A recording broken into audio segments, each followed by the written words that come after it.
lancé les opérations de tracé de la nouvelle frontière. Autorités nigériennes et burkinabès sensibilisent les populations transfrontalières.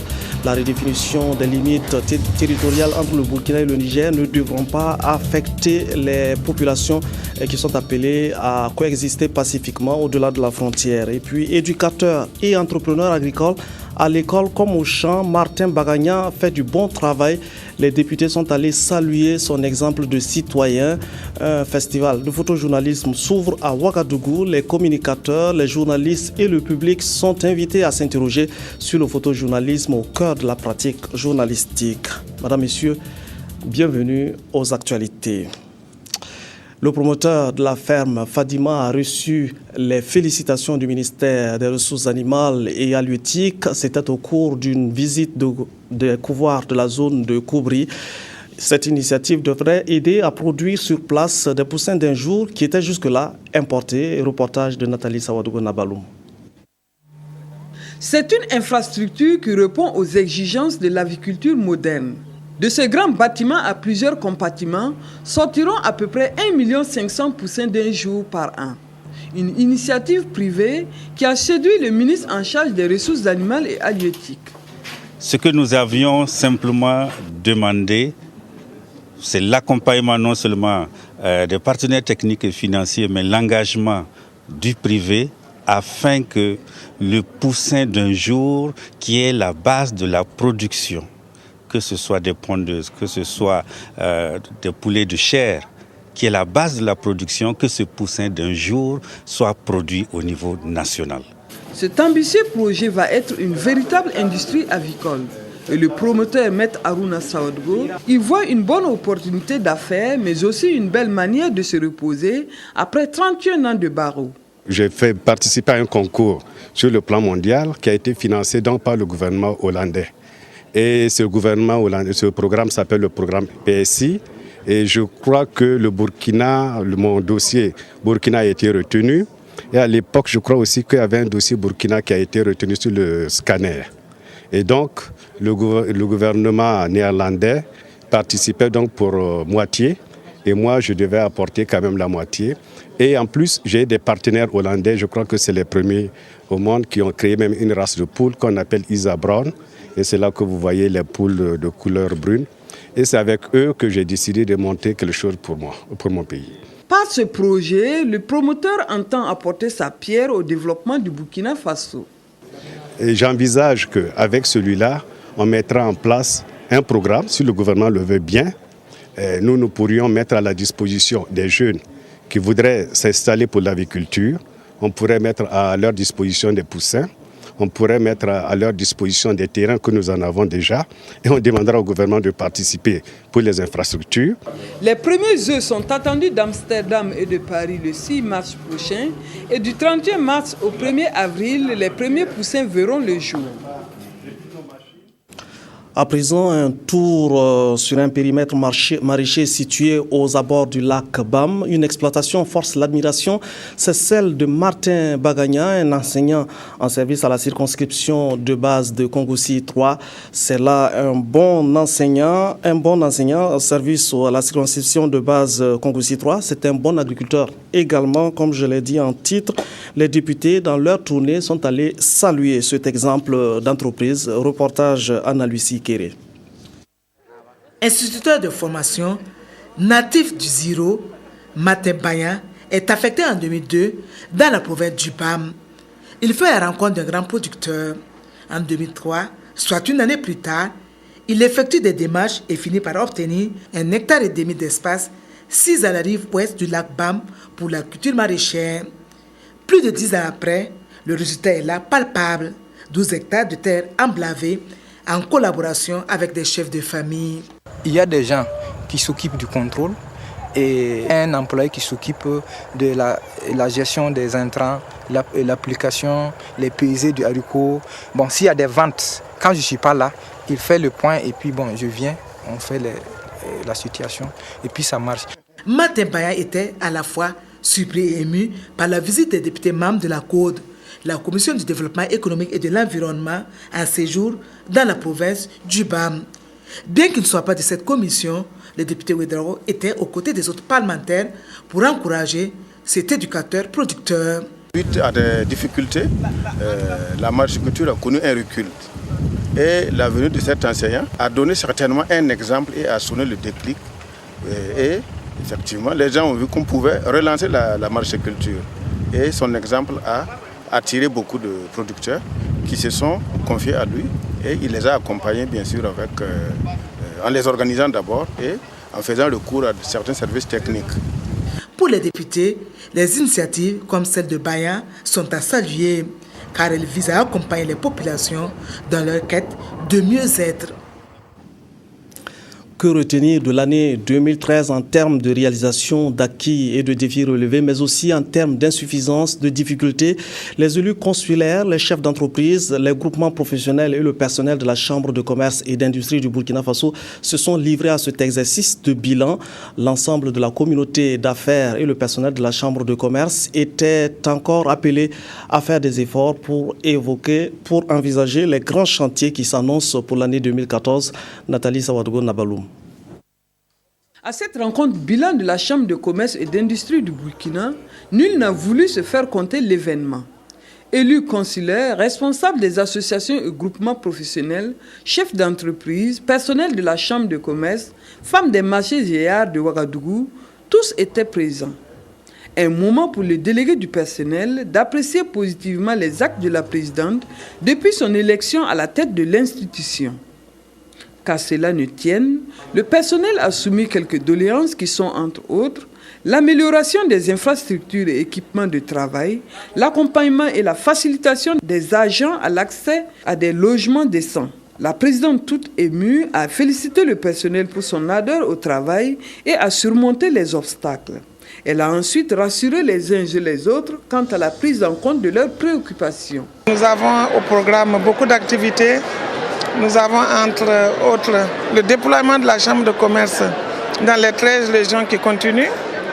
Et nous avons adopté avec l'aide du personnel, les membres consulaires, le plan de mandature 2013-2018.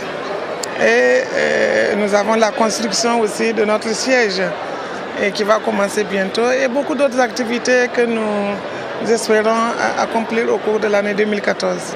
À l'occasion, les agents méritants et ceux admis à la retraite ont été félicités. Les femmes des marchés et arts de la ville de Ouagadougou étaient présentes pour soutenir la présidente pour ses multiples actes à leur égard. La rencontre s'est achevée dans une ambiance de convivialité en prime, des pas de danse exécutés par la présidente et l'ensemble des femmes et le personnel. Être à Ouagadougou et décrocher un diplôme américain, l'IAM signe un partenariat avec l'American University of Leadership. Dans ce sens, les responsables des deux instituts se sont retrouvés à Ouagadougou en début février pour officialiser cette relation qui les unit désormais. Éléonore Ouedraogo Yerbanga. Obtenir un diplôme américain tout en étudiant au Burkina Faso est désormais chose possible, et ce dès cette rentrée académique. Avec le partenariat signé le 1er février 2013 entre l'Institut africain de management IAM et du American University of Leadership AUL, les deux universités vont travailler en étroite collaboration pour partager le savoir américain en vue de contribuer au développement de la jeunesse burkinabé. Comme le Burkina est francophone, ils vont faire le programme totalement en français, mais en injectant des matières en anglais, parce qu'on ne peut pas avoir de diplôme américain sans parler un seul mot en anglais. Donc il y aura de l'English Communication, Business English, quelques matières comme Small Business, E-Business, Innovation, Management, etc.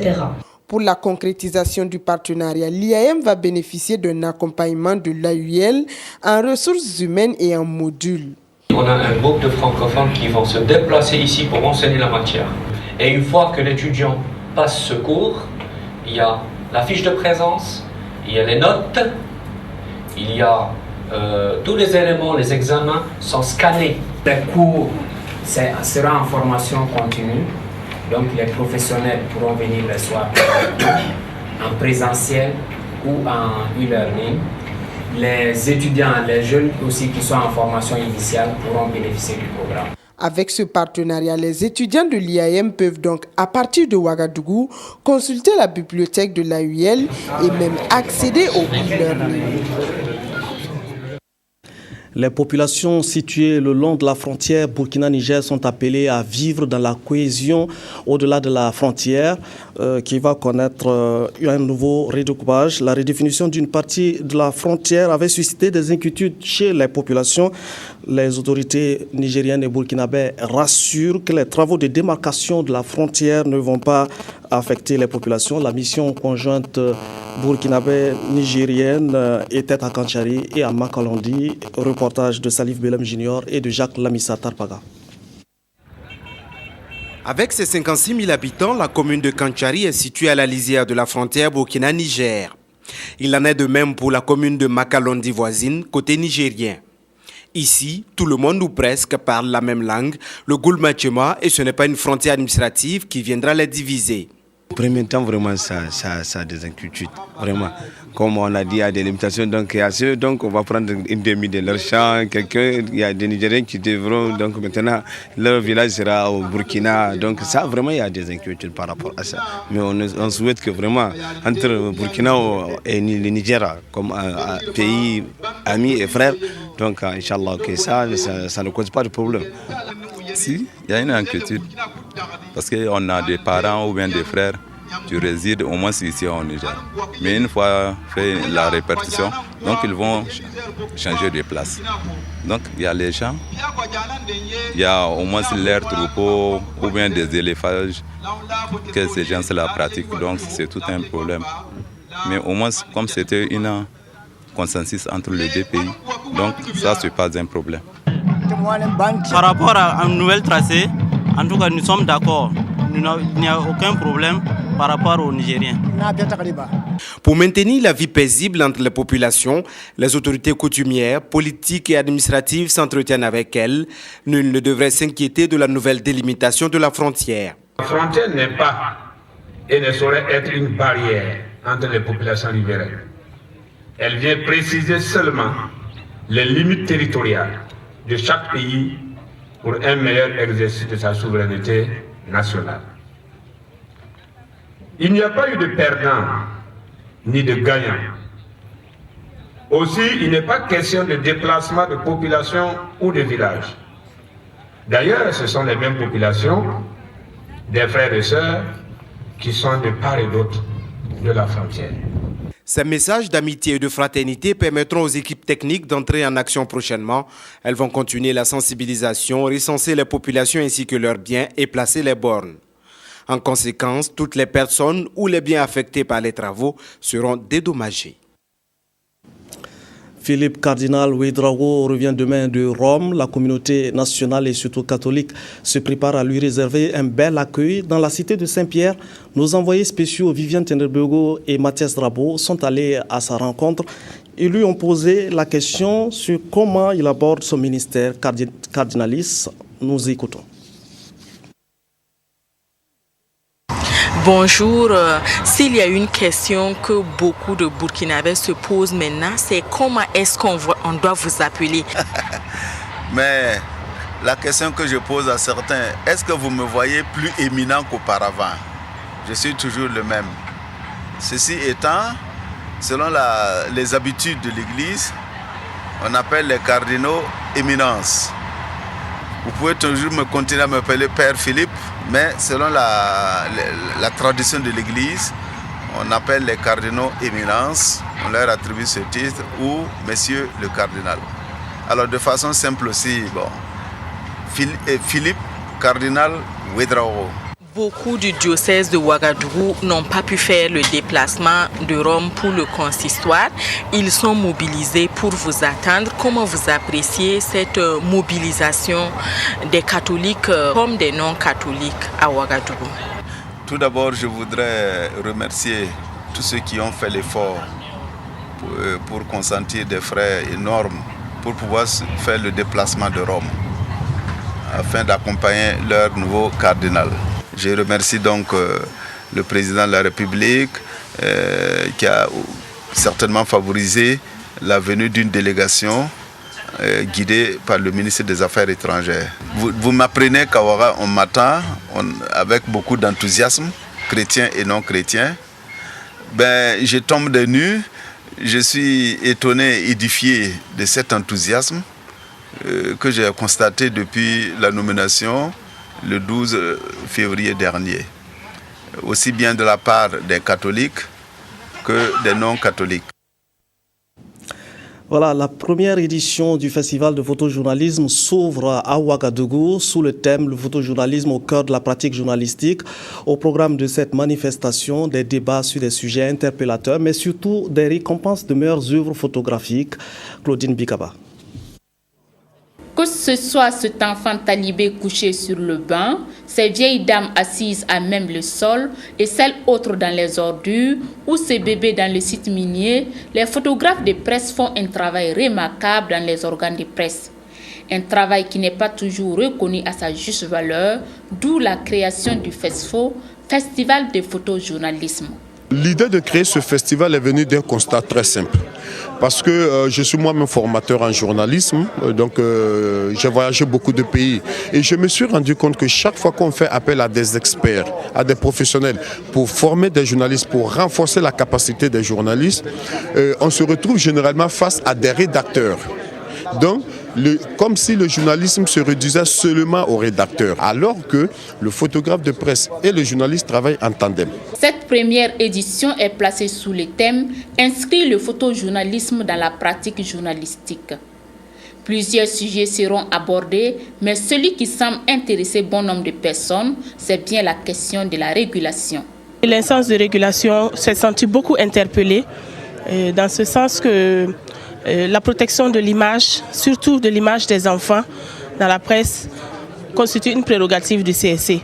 Nous avons même organisé un panel le 3 mai 2013 dernier, dans ce sens, pour sensibiliser les organes de presse et les photographes de presse à mieux utiliser l'image. Dans les rédactions, peut-être ceux qui sont dehors ne savent pas. Un journaliste qui écrit un papier, on veut changer une virgule ou bien mettre un point.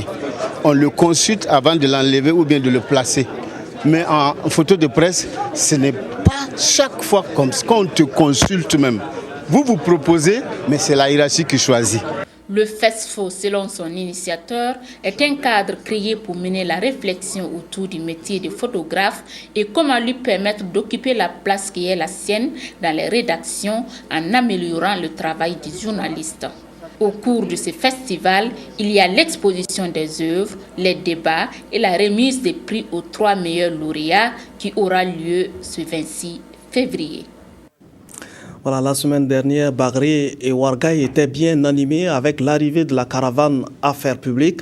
Le film a été bien reçu et sur la place du marché pour confirmer la présence de la caravane dans la localité, puis dans la nuit, la projection du film. Si le film a suscité l'hilarité générale comme à l'accoutumée, la présence des acteurs et les questions de ceux-ci sur certaines séquences de Affaires publiques ont donné lieu à de vives discussions.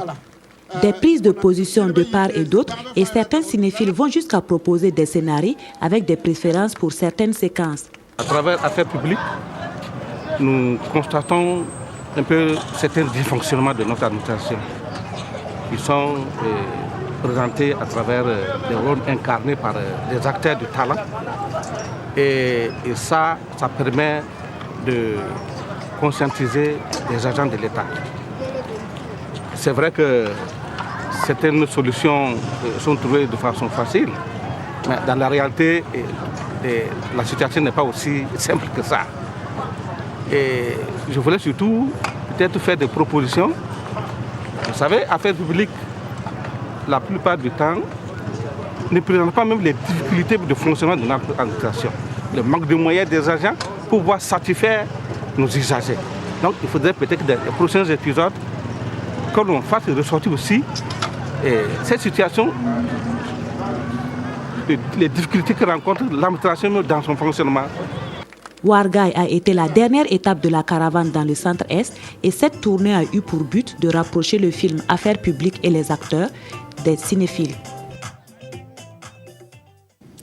Avant de nous quitter, un tour à Barani, à 70 km de Nouna dans la Koussi, pour vivre le festival culturel et hippique. Édition 2014 a été marquée par une cérémonie d'allégeance à l'émir de Barani, mais également par une fantastique course hippique qui fait la renommée du Feshiba, qu'organisent les associations pour le développement de Barani et celle des cavaliers de Barani depuis 14 ans. Reportage de Paul Sawadogo. Le cheval fait partie intégrante dans la vie de la principauté de Barani. Les cavaliers font allégeance à l'émir chaque année après les récoltes. Le Feshiba, le festival culturel et hippique de Barani, qui tire ses origines de cette manifestation, est aujourd'hui un événement incontournable. La 14e édition du festival a connu diverses compétitions, dont l'harnachement du cheval et la maîtrise de l'art, le dompté à souhait. Mais la plus grande attraction reste la course hippique, enlevée par un jeune cavalier, Moussa Sangaré. La lutte traditionnelle, quant à elle, a vu la victoire de Oumarou Tchongo chez les 80 kilos. La présente édition donc est le lieu pour nous de passer à la vitesse supérieure, de mettre donc le cheval au service du développement. Ça, c'est un élément assez important. C'est ça qui peut valoriser l'animal. Et c'est à travers donc la valorisation donc de l'espèce qu'on peut motiver, on peut donc amener les gens à produire. Tenu sous le thème Tradition hippique, éducation et développement durable, le Feshiba 2014 entend apporter sa touche par une caravane hippique à la scolarisation des enfants dans la commune rurale de Barani, d'où l'engagement des coparrains, l'ambassadeur du Canada au Burkina et le représentant du ministre en charge de l'éducation nationale. Nous proposons que un centre d'éducation pour l'intégration soit construit entre les deux communes de manière à ce que nos populations puissent les fréquenter. Le Feshiba se place comme l'une des activités culturelles majeures du Burkina. À chaque fois que je viens à ce festival, c'est toujours une joie renouvelée parce que je trouve que c'est bien organisé et les gens participent massivement, aussi bien du côté burkinabé que du côté malien. Je suis très heureux que le Feshiba ait pris une telle envergure nationale et même internationale. Des milliers de festivaliers et de cavaliers venus du Burkina et du Mali ont rehaussé l'éclat de la manifestation. Donc nous venons pour aider, assister nos frères et sœurs burkinabés, car vous avez vu l'année dernière le Feshiba a été très difficile vu la crise du nord au Mali. Mais aujourd'hui nous rendons grâce à Dieu, grâce à la médiation burkinabé, grâce à vraiment au soutien du président de la République Blaise Compaoré et toute la population burkinabé. Aujourd'hui le Mali est en train de retrouver vraiment la normalité dans tous les territoires maliens. La 14e édition du Feshiba a tenu toutes ses promesses et les regards sont désormais tournés vers la 15e édition en 2015. Voilà, ainsi s'achève cette édition. Merci de nous avoir suivis.